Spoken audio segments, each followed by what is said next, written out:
ભુજ ભાટિયા મહાજન દ્વારા સરસ્વતી સન્માન કાર્યક્રમ યોજાઈ ગયો. જ્ઞાતિના નર્સરીથી લઈને સ્નાતક, અનુસ્નાતક કક્ષા સુધીના વિદ્યાર્થી ભાઈ બહેનોનું ભેટ આપી સન્માન કરાયું.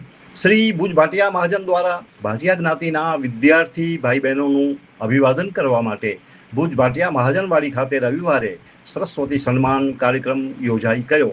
મહાજનના પ્રમુખ શ્રી ચત્રભુજભાઈ ધમાણીના પ્રમુખ પદે યોજાયેલા કાર્યક્રમનું દીપ પ્રાગટ્ય કરી પ્રારંભ કરાયો હતો. સંસ્થાના મંત્રી કૃષ્ણકાંત ભાટિયાએ મહેમાનોને આવકાર્યા હતા. ત્યારબાદ મંચસ્થ મહેમાનોના હસ્તે બધા બાળકોનું ભેટ આપી અભિવાદન કરાયું હતું.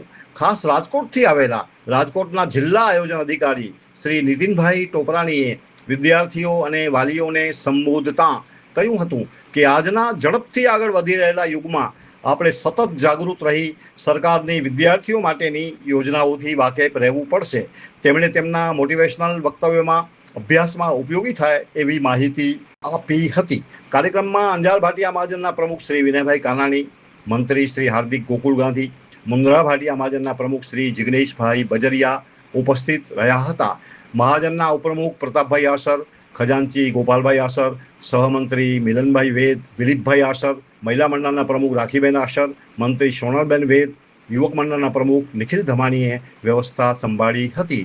કાર્યક્રમનું સંચાલન રીમા ભાટિયા અને પ્રિયાંશી મમનાનીએ કર્યું હતું. Story by Krishnakant Bhatia. નીતિનભાઈ નમસ્કાર. ખાસ તો મારે આપને એ પૂછવાનું કે આપ રાજકોટમાં આયોજન અધિકારી છો, તો આજે ખાસ આ ભુજ આવવાનું આપનું પ્રયોજન શું?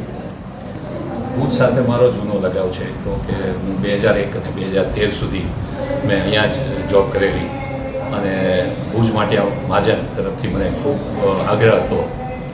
સામાન્ય રીતે કોઈ પણ ભુજમાંથી મને બોલાવે કે કચ્છમાંથી બોલાવે તો મને આનંદ થાય કે ભાઈ હું 12 વર્ષ અહીંયા રહ્યો છું અને મારી લાગણી છે કચ્છ સાથે, અને કચ્છના માળું, મીઠા માળું, અને આવો મીઠો આવકાર આપતા હોય તો મારે કઈ રીતે ના કહેવી. અને હું જે સમાજ માટે કાર્ય કરું છું મેક્સિમમ એનો સમાજને લાભ મળે એના માટે મારે ભુજ આવવાનું આજે થયું અને ભાટિયા મહાજનનો આગ્રહ હતો એટલે હું ખાસ આવ્યો છું. એક પત્રકાર તરીકે મને એવું લાગ્યું છે કે થોડા જે યંગસ્ટર છે, ખાસ તો અત્યારે હું આપણી જ્ઞાતિની જ વાત કરું, ભાટિયા જ્ઞાતિને, એમને આ જે થોડો જે રસ છે એ જગાવવા માટે આપણે શું કરવું જોઈએ? મને લાગે થોડો રસ ઓછો લે છે. ખાસ કરીને સોશિયલ મીડિયાનું ચલણ જ્યારથી વધ્યું છે ત્યારે ઇન્ફોર્મેશન એમને મળતી રહે છે બધી જગ્યાએથી, કે ભાઈ એમને ઘરે બેઠા જો માહિતી મળી જતી હોય તો એ સમાજમાં જનરલી આવવાનું ઓછું પ્રિફર કરતા હોય છે કે ભાઈ વધારે સમય ત્યાં બગડશે. અને ઘણીવાર કેવું હોય છે સમાજના કાર્યક્રમો રૂટીન કાર્યક્રમો હોય, પણ આપણે એમાં નવીનતા કોઈ લાવી. જેમ આજે મેં તમને સ્પીચ આપી, ઘણી સરકારી યોજના વિશે માહિતી આપી, શું એજ્યુકેશનનો ટ્રેન્ડ ચાલે છે એની માહિતી આપી, પ્લસ ભાટિયા લોકો બિઝનેસમાં કઈ રીતે આગળ વધવું આની માહિતી આપી. હવે સૌને પોતાનો જો ફાયદો દેખાશે અને એમ થશે કે આ સ્પીકર છે કે આ વ્યક્તિ છે આપણને કંઈક ઉપયોગી થશે તો ઓટોમેટિક એ એટ્રેક્ટ થશે અને નેક્સ્ટ પ્રોગ્રામમાં આવવાની ઈચ્છા ધરાવશે.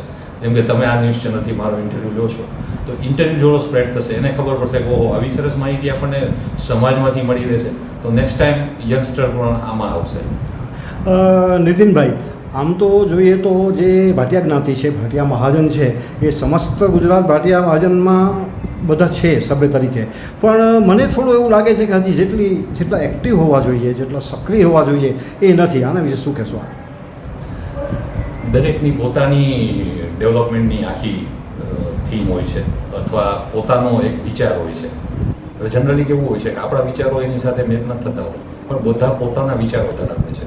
અને સભ્ય સમાજમાં કેવું છે કે તમારે આગળ વધવું હોય તો બધાને માન આપવું પડે. મારે તમારા વિચારો છે એને પણ મારે માન આપવું પડે, મારા વિચારોને તમે માન આપવું પડે. પણ આપણે જો આમાં ઇનોવેશન લાવશું કે નવા વિચારો લાવશું, નવી ઇન્ફોર્મેશન આપણે એને આપશું તો દરેક સમાજને પોતાનું હિત આમાં દેખાશે. હિત દેખાશે તો એવું ઓટોમેટિક આપણામાં ભળશે. એટલે હું આજે આવ્યો તમને માહિતી આપી તો ઓલમોસ્ટ બધાને મજા આવે કે ભાઈ કેટલી સરસ માહિતી. એ બીજાને વાત કરશે કે આવો કોઈ પ્રોગ્રામ હતો, આટલી સરસ ઇન્ફોર્મેશન હતી, ગવર્મેન્ટ સ્કીમ વિશે ઇન્ફોર્મેશન આપી, આપણા બિઝનેસ ડેવલપમેન્ટ વિશે માહિતી આપી, તો બીજી વાર એમને પણ મન થશે કે ચાલો ને જઈએ કંઈક આપણને સારું મળશે. નીતિનભાઈ, આજે તમે જે કંઈ માહિતી આપી જુદી જુદી માહિતીઓ આપી. તો તમે અમારા કચ્છની કઈ છાપ લઈને જાઓ છો? મેં પહેલાં જ વાત કરી કે ભાઈ રેતાળ માટીના હેતાળ હૈયા, કચ્છ તો મીઠો પ્રદેશ છે. કચ્છની એક છાપ ઊભી જ છે. જ્યારે પણ મારે ઓફિશિયલ કામે કે ગમે ત્યારે કોઈ પ્રસંગમાં આવવાનું હોય, 2 કલાક માટે આવવાનું હોય તો મારું ફેમિલી કહે છે અમને પણ લઈ જાઓ. આ કચ્છનો પ્રેમ છે, કચ્છની મીઠાશ છે, અમે ક્યારેય નહીં ભૂલી શકીએ. એના માટે વારંવાર આવવાનું મન થાય જ છે. નીતિનભાઈ, તમે અમારી મા ન્યૂઝ ચેનલ સાથે જોડાયા, અમારી સાથે વાત કરી તે બદલ ખૂબ ખૂબ ધન્યવાદ, ખૂબ ખૂબ આભાર. Thank you very much. Murli bakery, sinfully delicious. Anjar અને ભુજમાં સ્વાદનું વિશ્વાસપાત્ર નામ. દરરોજ તાજી અને ગુણવત્તાસભર બેકરી પ્રોડક્ટ્સ હવે તમારા શહેરમાં. અમારી વિશેષતાઓ: લાઈવ કેક, ભાજી પાવ, જન્મદિવસ, એનિવર્સરી, પાર્ટી તેમજ દરેક શુભ પ્રસંગ માટે ખાસ ઓર્ડર સ્વીકારવામાં આવે છે. Keep refrigerated, eat immediately. Murali bakery, Anjar and Bhuj. Order માટે સંપર્ક કરો. અંજાર +91 999 134 45050. ભુજ +91 75758 06666.